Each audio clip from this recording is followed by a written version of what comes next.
October the 22nd, 1934. A cornfield outside East Liverpool, Ohio. FBI. Agents gunned down Charles Prettyboy Floyd, America's public enemy #1. Days later, more than 20,000 people flood his funeral, weeping for the man the government just killed. How did a bank robber become a hero the country mourned, and was the legend even true? Because the two stories that built his myth may have never happened at all.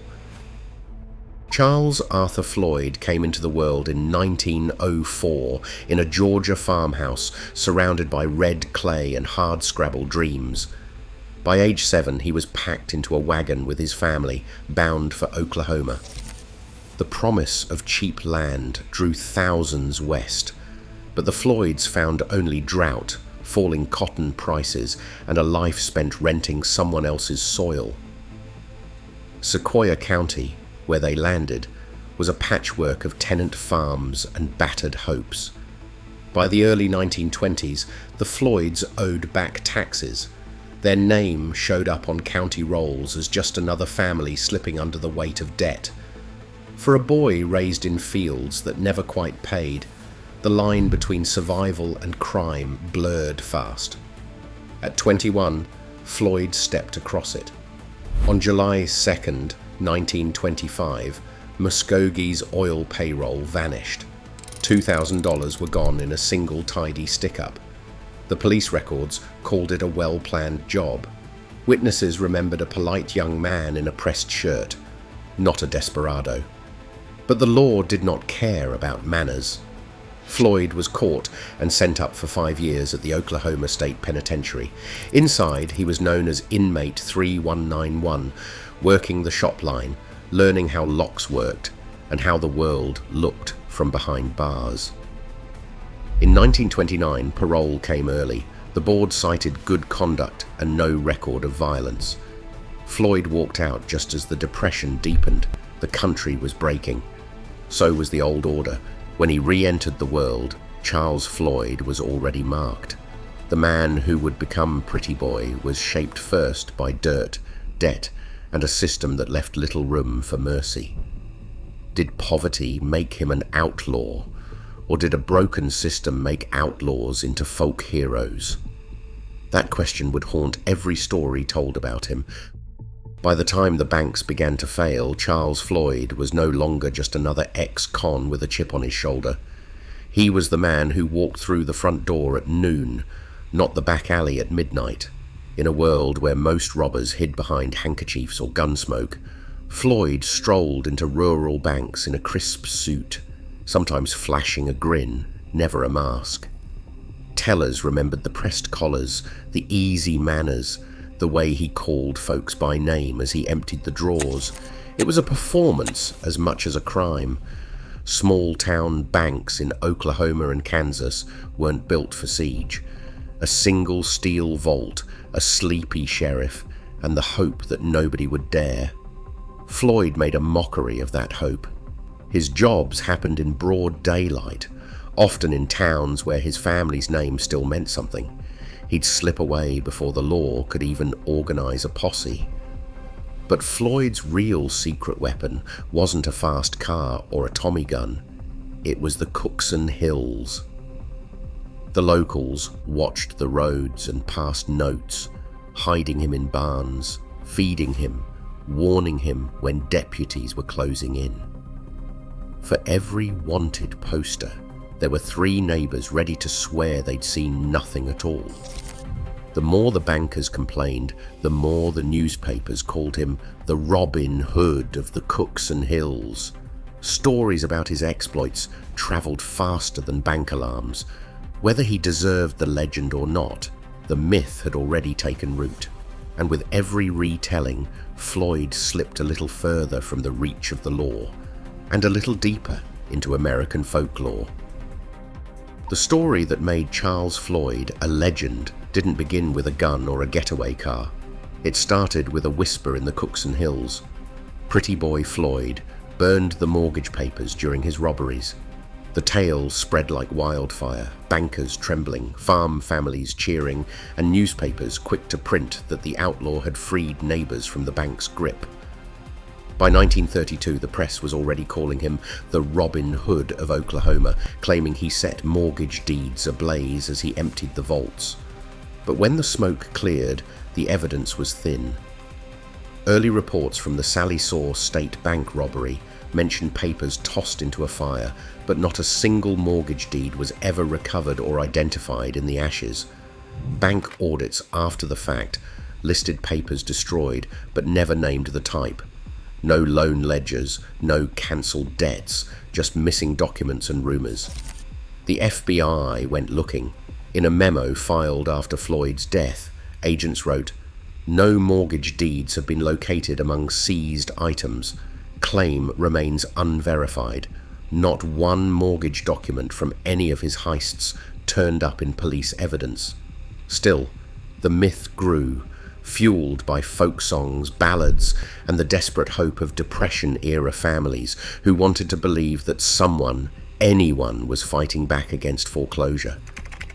Woody Guthrie's voice carried the legend coast to coast, singing of the outlaw who paid the mortgage and saved the little home. Historians have hunted for proof and come up empty. They call the mortgage burning story folklore, not fact, a tale born from hunger and anger, not from the record. Yet the legend refuses to die. Why? Maybe because, for people who'd lost everything, the idea mattered more than the truth. So what do you believe? The outlaw with a match and a heart, or the cold facts left behind? June 17th, 1933. Kansas City Union Station erupts in gunfire. 4 lawmen and a prisoner fall dead on the platform. The headlines scream, "Massacre." Within hours, the FBI names Charles Pretty Boy Floyd as one of the shooters. Suddenly, Floyd is not just a regional legend. He is the nation's most wanted man. J. Edgar Hoover, still reeling from John Dillinger's death, needs a new villain. He seizes on Floyd. The Bureau issues a nationwide bulletin, and Floyd is now public enemy number 1. His mugshot floods post offices and newspapers from Oklahoma to New York.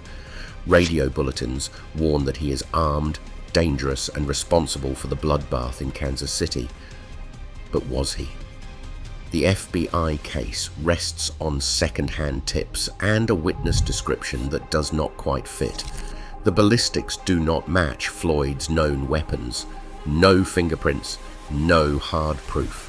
Floyd himself fires back from hiding, mailing a postcard to Kansas City police that says, "I did not participate in the massacre." The denial barely registers. Hoover's campaign drowns out the doubts. The label sticks. Public enemy number 1 becomes a brand, not just a charge. Scholars decades later comb through the files and find more holes than answers. No conclusive evidence, no confession, just a legend that grows with every retelling. So who pulled the trigger at Union Station? The Bureau's story made Floyd the face of national fear, but the facts leave room for doubt and for a question that still divides historians and true crime fans alike. Was America's most wanted man guilty or just convenient? October the 22nd, 1934. The hunt ends in an Ohio cornfield. Federal agents and local police fan out among the stalks, weapons drawn, nerves stretched thin. Charles Floyd, battered and on the run, is cornered with Adam Ricchetti beside him. The air is thick with the smell of earth and gun oil. In seconds, the quiet shatters. Gunfire rips through the field. Floyd is hit, twice, maybe more. Ricchetti goes down and does not get up. The Bureau claims Floyd reached for a weapon and fought to his last breath. Their official report says he died as he lived, defiant, refusing to surrender. But whispers in East Liverpool tell another story. Some locals say Floyd was already wounded, that the final shots came as an execution, not a firefight. The coroner's report lists multiple wounds, but the sequence is lost in the chaos. As for Floyd's famous last words, "I'm done for. You've hit me twice," no eyewitness can agree. The Bureau insists he spoke them. Others recall only silence or a groan swallowed by the wind. Even in death, Floyd escapes certainty. Was this the end of a violent man or the silencing of a legend? The truth lies somewhere in the corn, trampled and contested, as hard to pin down as the man himself. The day after Floyd's body was returned to Oklahoma, a river of people began to flow into the streets of Ada. Newspapers claimed more than 20,000 mourners pressed in, though no one ever counted, just photographs of crowds stretching beyond the camera's reach. Women wept openly. Men lined up to touch the casket, some swearing he had saved their farm, others just wanting to see the face beneath the legend. The funeral became its own kind of spectacle, a final act in the making of a myth. Years later, Woody Guthrie picked up his guitar and turned Floyd's story into a ballad. Guthrie's song did not invent the Robin Hood tale. It gave that tale a voice that outlived every police file and every doubter. In the end, it was the song, not the evidence, that stuck. Pretty Boy Floyd became whatever the desperate needed, a martyr, a warning, a hero with a borrowed halo. The facts faded. The story stayed. Floyd's story lives on because facts rarely stand a chance against what people need to believe. In an age of viral legends and blurred lines, every outlaw is built and unbuilt by the stories we choose. The myth endures because America still hungers for heroes. What do you think?